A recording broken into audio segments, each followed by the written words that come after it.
Now, I got a question for you, Matt.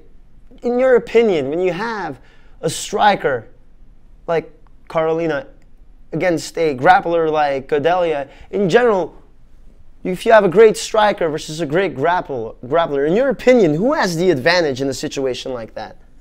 Historically, I would give the advantage to the grappler, but the evolution of MMA is happening so rapidly that you're seeing a lot of these fighters that are coming in from a striking background really elevate their game, spend a lot of time developing their grappling game. Not just for the offensive side of things like landing takedowns, because they do like to strike, so they like to keep the fight standing, but it's drilling the takedown defense, keeping the fight on the feet. And Karolina, I mean, you look at Countdown, you look at a lot of her training videos, she is doing that all the time.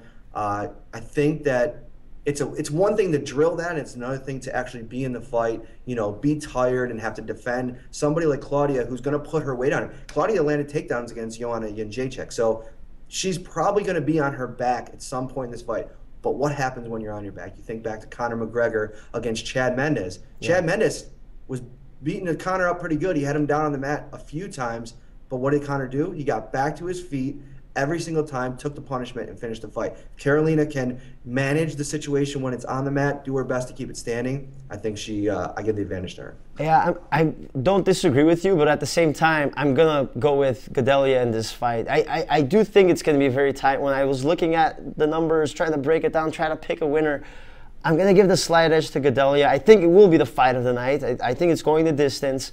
But, Gadelha is in her home turf right now. I think she's going to be jacked up for that. She'll be, you talk about home advantage all the time. I'll take Claudia because of that. And also just, again, we talked about her grappling, and you look at her last 5 fights, she has a takedown advantage of 26-1 in the last 5 fights. And Karolina's never recorded a takedown in her UFC career. I know she's a striker, but I think being at home, Gadelha will take advantage of that and take it to the mat and get some points from the judges and win by unanimous decision.